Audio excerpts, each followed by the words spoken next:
One day in the wonderful land of Victoria, a skinny green ball of fur was sitting on a couch in a rundown house, watching TV. His name was Victor Dredge, and he lived off of junk, and therefore was always hungry. Suddenly, a commercial for a new brand of chips came on the TV. "Hello, you little cruds, we have a brand new brand of awesome chips for your stuff your face with. Come on down to the 24/7 and buy a big bag of this junk, so we can make cash off your stupid asses." Victor immediately jumped up, smiling wide. "Oh boy, chips!" Victor reached into Cinder's purse and pulled out a 100-gem bag. He headed towards the door when suddenly Cinder yelled down from the attic, "Victor, where are you going?" "None of your goddamn business, woman!" Victor then mysteriously turned into a green missile and flew to the 24/7 store at crack speed. Victor stopped at the entrance of the store, after somehow traveling 5 miles in less than 5 seconds. Victor then gasped as he noticed that there was a clothes sign on the door. "Why are they closed at such a time?" he screamed as the completely visible clock inside the store read 1:25 a.m. Victor, the furball with absolutely no common sense, then began to run around the store, looking for a way in. He smiled like a crackhead when he saw a window on the backside of the store. Perfect!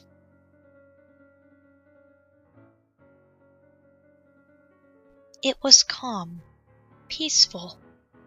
Things were stacked neatly upon their proper shelves. The air smelt of freshly baked pastries.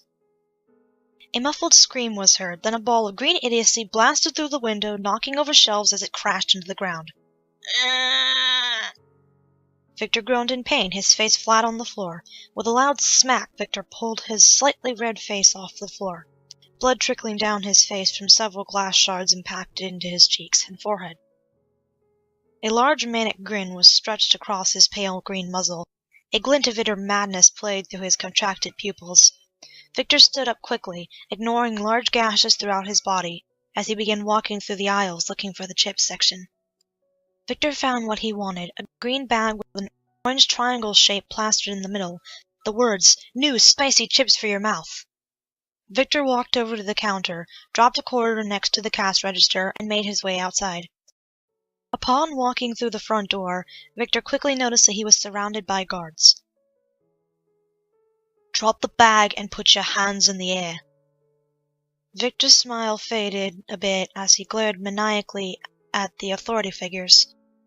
The guards stared him down, waiting for him to obey, but Victor was nobody's slave. He played by his own rules.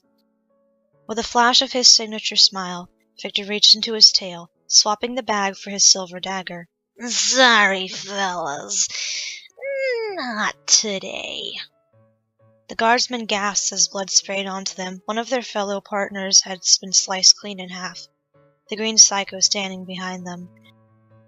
They pulled out their swords, but before anything could be done, Victor was off like a rocket, leaving nothing but a green streak behind him. Cinder sat idly on the couch, watching an early morning animation on TV.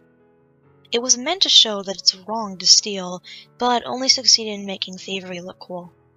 Cinder yawned, wondering where Victor had went, when the aforementioned green nutbag busted through the front door, slamming and locking it behind him. "Victor, what the hell?" "If anyone asks, I was at the club," Victor said as he casually walked into his bedroom. Cinder sighed as she slouched down into the couch, beginning to slumber, before she was awoken by a gentle tapping on her leg. She looked down to see Brightson looking up at her, his green eyes glinting in the blue illumination of the television. "Switch the news on. I think you'll enjoy what you see." Brightson then set a 100-gem bag on Cinder's leg before walking back into his room. Cinder switched the TV to the news network and groaned when she saw a live news report outside the 24/7. The camera pointed towards a body-shaped lump covered by a sheet, blood everywhere. "We regret to inform you that this morning we have lost one of our protectors. A Victoria guard was viciously murdered in front of the 24/7. Witnesses report that the criminal moved too fast to be recognized. We will update the story once we receive more information on this awful event." Cinder flipped the TV off, standing up and stretching. She then walked down the hall to Victor's room. Without knocking, she yelled, "You're grounded!" All that she heard in response was a hiss and the crunching of chips. Cinder walked up the stairs, descended into her room, tired of all the drama that had occurred in the past 30 minutes.